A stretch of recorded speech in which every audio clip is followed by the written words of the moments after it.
Huples Cat, I realised watching Prepper Potpourri's excellent weekly update about what's happening with the pandemic in Michigan and in her life was actually a really good thing to do. And I kind of sort of done that with the Pandemic Diary series to some degree. But I figured I should actually probably start formalising this, and because there is plenty of stuff to cover, I should actually talk about stuff on a Saturday or a Sunday night. So I've carved out a bit of time this weekend and I'm going to talk to you about stuff that's going on in our lives and in the hospital. I work as an RN in a Toronto area hospital, a teaching hospital, so what I say is localised only to that hospital and it shouldn't be generalised to your hospital. But I would. Some of the things I'm going to cover in this is why when you go to a hospital or a dentist or a clinic you should be very careful when they give you a mask. I'm also going to talk about the new types of symptoms that we've found out that COVID-19 disease presents with, because that's kind of important to know. It has an evolving disease and there is new stuff that's coming out there that's a warning that the person might have COVID-19 that you probably should be aware of, and talk about how we've still continued to flatline the COVID-19 disease in the Greater Toronto area, but it is by no means gone away. And I'm also going to prove to you that we're still in the first wave. A lot of people keep going on about we're out of the first wave or it's over or whatever, but I'm actually going to show you visually why we are still in the first wave. So I open this with a picture of blistered toes, because COVID toe, coronavirus toe, is an actual disease. Now they think it's related to a minor inflammatory process from the disease inside the body, which is manifesting blisters on the toes. Now to treat it you use hydrocortisone and Benadryl and keeping it clean, and it tends to clear up after 2 to 3 weeks. But it could also be related to people walking around barefoot in the homes more, but they don't think it is, and it really doesn't look like that. It looks like it's a mild inflammatory expression of COVID-19 disease. And in fact there have been, in young patients, clear indications that this is the only manifestation, the only symptom, the only sign they had when they went to the hospital. They went to the hospital because they got blisters on their toes that aren't going away. And then as an accidental side effect, they were found to have COVID-19 disease. So there's a new kind of bizarre symptom of COVID-19 to tell you about. Burning or itchy toes are being linked to the virus, and it's being seen mostly in children, and now it's being called COVID toes. With more on this, I'm joined by CTV's medical specialist, Dr. Marla Shapiro. Good morning to you, Dr. Marla. So what are the symptoms that go along with these itchy toes? Well, it's quite interesting because it's been reported in children who often have mild disease or don't have symptoms of disease, that they're presenting with these lesions on their toes, on their digits, their fingers, that typically look quite purple and blotchy, almost as if you had frostbite that you were looking at the end of these digits. So what would cause that? Well, there's all types of things that are postulated. As you know, we've been talking about the alarming increase in strokes that we've seen and blood clots that we've seen. And it's very possible because of the heightened immune state that is present in COVID in children who don't really have some of the respiratory symptoms, that what you're seeing is a vasculitis or an inflammation of these very small blood vessels that are typically at the ends of toes and the ends of fingers, almost as if you have these little mini clots in them due to the inflammation. And that's giving you the purpley bluish lesions that we're seeing, some of them looking like blisters, some of them looking as if they're scaling. So how do you treat that? Well, with vasculitis, it depends on the extent of the vasculitis. If it's mild, then often we give it the tincture of time. We'll have to decide based on how prevalent the symptom is. The other thing is that some teens and young adults with COVID toe have actually then been tested negative for COVID-19, which is interesting. So COVID toe could be epiphenomenon. That's causally related but not directly caused by the disease. So for example, if more people are walking around barefoot and therefore are getting blisters on their toes because they're at home because they're frightened of COVID-19, that's the thing. But it does kind of look very suspicious, and I'll put the link in below, that it actually is a definite thing that is much more likely to manifest in young teenagers and young adults. So my hospital screens people for COVID-19 disease before they come in, and it also asks the staff to screen themselves. So these two slides are just showing both of those screening tools, and you'll notice there's a new thing on the screening tool, and that new thing of course is pinkeye. So what exactly is pinkeye? Again, is this caused by vasculitis in the microvasculature of the eye, or is this caused by an inflammation response causing localized swelling in small blood vessels?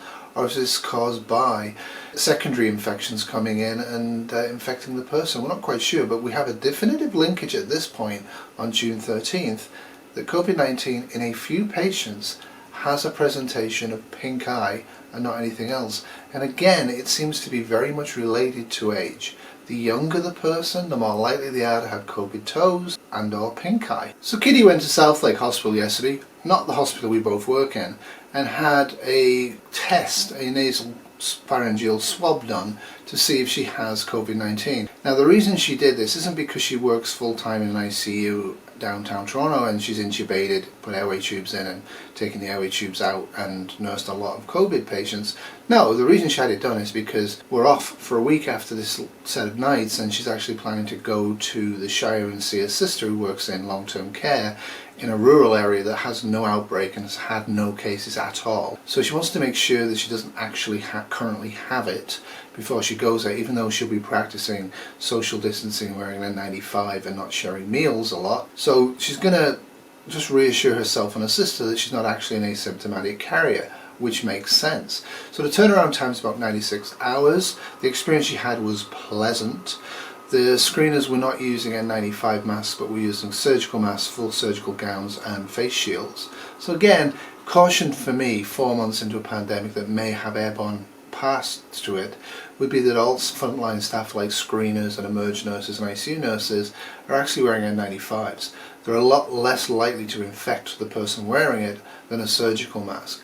But we don't have any N95s. My hospitals ran out of various types of N95, bearing in mind they're fitted to the face. For example, this is an 8 to 10 and it has run out at my hospital.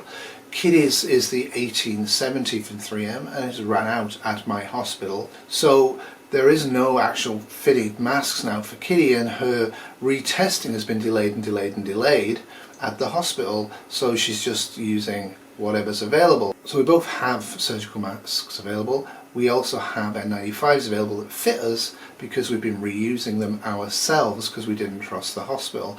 But 4 months into this, you would think with the hundreds of millions of dollars Ontario has spent laying people off work, they could have got a few people to work in a few factories and actually put them to work making N95s, given that Canada actually produces the material that's used for dome masks. Anyhow, they haven't. So I'm looking at a possible spike in cases coming up within 3 to 8 weeks in my area, in Greater Toronto, and we don't have enough masks. We really don't. The other thing we don't have enough of is beds. We have partially sort of reopened to normal healthcare, and we're now running at 96-100% capacity. Getting private rooms for patients under investigation is almost impossible, especially on nights. It's a real pain. We have seen an upswing in strokes, which we're not isolating very much. We isolate initially and then they get a negative swab and we let them go and decide that they didn't have COVID-19. Knowing that COVID-19 often presents negative and then becomes positive later on, this is why this particular virus is going to be endemic for a period of time until we get a vaccine in our communities, and why you need to wear a face mask when you're in public sphere close to other people, and you need to not resume a full-on normal life like going to a restaurant, which you don't need to do until there's a vaccine or until there's no actual localized infections. Beijing is now having community spread again, very small numbers, but again, you would think after weeks and weeks and weeks of no community spread, there would be no more cases, but there is, and it's there, and it's happening. So it's important to take care of it. So the slides you'll see are actually just recent ones from our numbers. We are holding steady. The number of patients infected positive with it in the hospital is steady. The number of cases we see coming in every day that might be is steady, and who knows where that will go. But it's an important idea to keep an eye on this sort of a thing. But remember, infected cases are a 1 to 4 week lag between when they got infected. So if you wait until your local area has a large swing in cases, you probably spent a week to 4 weeks being exposed if you weren't wearing a mask and going out a lot, then you needed to be. So don't wait for the upswing in infections. Sorry, people, but if it supposedly only took one person to spread this around the world, and it basically took like 2 months to do it, this isn't going to end anytime soon. As long as they keep allowing people to fly everywhere and people aren't taking precautions. Absolutely spot on video there from Anastasia M. She currently has 37 subscribers and the video currently has 5 views. So a lot of the small channels are actually producing stuff that's actually very important for people to be aware of. And traditionally what happens in YouTube land is that, say, a channel like me gets to 3,000, which was almost entirely due to Brad from Full Spectrum Survival, and thank you Brad and Kelly for that. But you tend to then promote or use or discuss channels that are slightly or quite a lot bigger than you to try and grow your channel growth, but you tend to not focus on the smaller channels like Bill Melton, people like that. I am doing my best to keep my viewing of all of the channels that I'm subscribed to, because it doesn't matter how big or small you are, when you're faced with a novel pandemic or a new type of SHTF that's new to you, and this is new to me, and you need to get any information you can that's valid. And this is great information, it's very local, it's very true. It's showing that airport worker was infected in the end of May from people travelling using airplanes, right? No big surprise, but a lot of that information is not what mainstream media is putting out there. Now, the other thing I wanted to warn you about was masks, surgical masks. So as you'll see from these, about 3 weeks ago, because of the shortage of surgical masks, all of the surgical masks that we had donated, all of the surgical masks that we got from China don't work. The pore size is too big. So what we've cleverly done is we've got little plastic Tupperware buckets, and I'll video some when I'm at work tonight because I'm going to go to stores, and the whole point of this is that we're giving them to patients and visitors. So these surgical masks that are not suitable to use in a hospital because their micron size is too big or they're too loose, so they're not actually effective in preventing spread of airborne droplet viruses out of people's mouths and nose, are now being used and have been used for the last 2 to 3 weeks in my hospital for all patients and all visitors.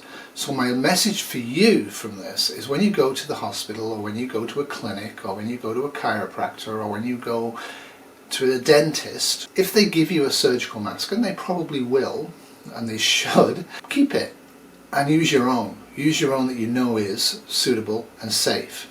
Keep the ones that may be unsafe separate. At the end of the pandemic, if you are running out or have ran out of your known safe supply, at that point switch to the previous supply that you've held that might not be effective. Kind of worrying that people are doing this. I mean, I also firmly believe that they will pull this sort of a stunt with nursing. Kitty's going again for her mask fitting test because, like I said, they ran out of 870s. When she went last time for it, about 5 weeks ago, they assured her they weren't running out of 870s, and they refused to let her test for more than one mask because they said there'd be no supply problems. Again, there's a lot of nonsense. Just be honest about this and make sure that frontline staff like Kitty are protected. She should be tested for all of the available masks that we have, and she should be told, this is your one that fits you, this is the one that's almost fitting you, this is the one you probably should never use. But we're not doing that. We're still not doing that, and it's the middle of June in a pandemic. Now, I did say I would show you why we're still in the first wave and show it visually. So we're now going to look at the Johns Hopkins site, I believe for June 12th, and I'm going to go through it and just talk over it and explain what I'm getting and what I'm seeing when I look at that site. This is a site, it's American based. It shows you various reports, shows you how many people have got the disease, how many people have died from it, how many people in various states and various countries have died or recovered from it. It's a snapshot of what's going on.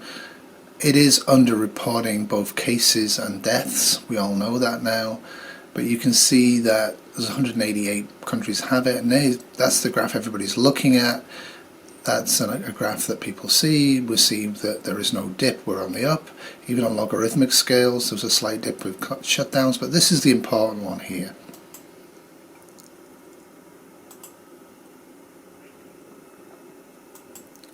This is global cases. You can clearly see that we are suppression by distancing, and now we're rising again. This is a first wave that has not finished. Look at some countries. Canada is the waveform, a complete circular waveform, and not complete on the way down. Is it starting to finish? Probably. Who knows?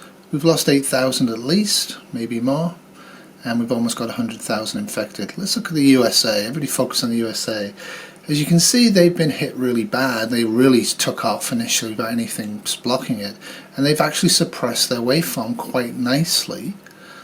but they're still really showing no sign of a dip down, and phenomenal amount of death and a phenomenal amount of infected related to testing. I say yes, but it's also related to other things.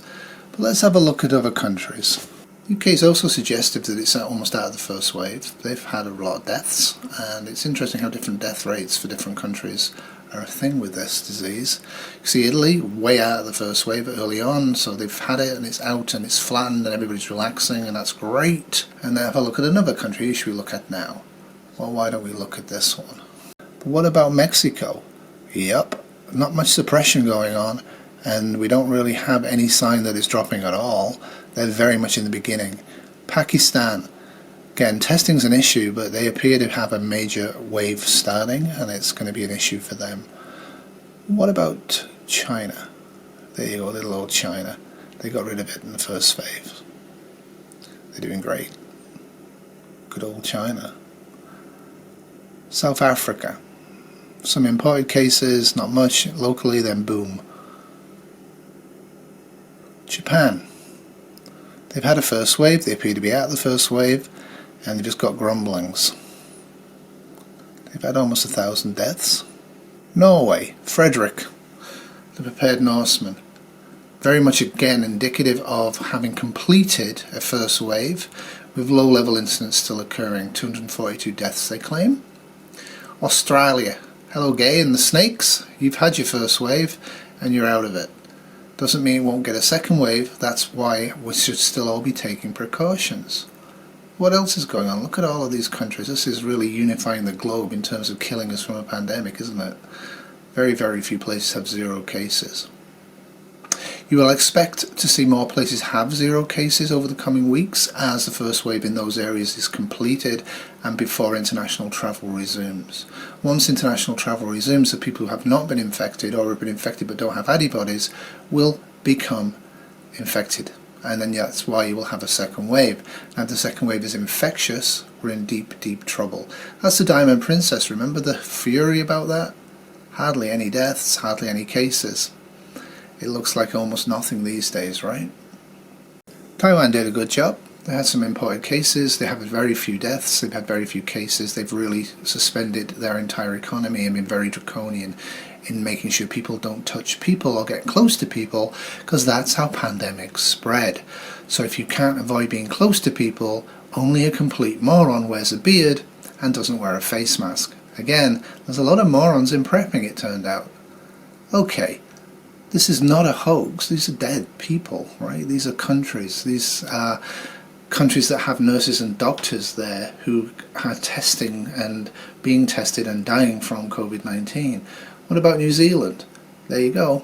A very strong response, a very strong suppression, and then followed by a complete failure of cases. Being an island, that really helps. But as they start to let people in, I would not be surprised if they have outbreaks.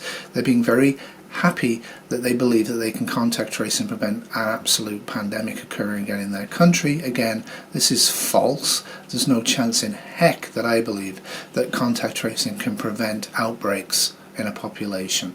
I really don't believe it. Hey, Romania, Christopher, you're still in your first wave, man. Good suppression, but look at those numbers currently. It's a flat line. It's flat. It hasn't dropped. It hasn't risen. It's been held from rising by actions. As people stop doing those actions, more people will be infected, more people will die, caseloads will rise. This is just the way it is. Also on the Johns Hopkins site, there's also a selection of edited reports that they've decided to use and show people. And I just want to have a little look at one of them. This is the site, you click on this, you get to these, like I say, it's selected stuff that they've decided to put up, so it's by no means authoritarian or all embracing. But let's have a little look what interests me. I'm interested in nursing. So these are the publications. When you go there, you have a look. And there it is. That's who publishes it, all the rest of it. Obviously, they promote their own stuff. And this is where we get into interesting things. 87% of nurses are frightened to go to work. 36% have cared for an infectious patient without what they believe adequate PPE. And only 11% felt well prepared to care for a COVID-19 patient. Terrible. Well, there you have it. I hope you enjoyed this. I will be doing these on a regular weekly basis for the time being. What I have to do is actually have video of a failure, major failure of negative pressure at work that was ignored for hours in an ICU, and having a little look at the stores that we have. Plus I'll bring anything to attention to you guys that I know in the bigger world that I think may have been overlooked or may not have been interpreted correctly. And I will hopefully get Kitty to actually talk about her swabbing test when she feels up to it. We're still in grief for our loss of our dog. And thank you so much for all the very, very kind messages, and specifically from Mary. We were so touched by that letter, Mary. I can't begin to explain how touched we are. But I will get Kitty to explain as well. Anyway, remember, in SHTF, tomorrow will always be worse than today, unless you prep. And in a pandemic, until the first wave's over, you're not out of the woods. As Anastasia says, it ain't over yet, people. Toodles. This has been a 2020 great, beautiful, nice cat production.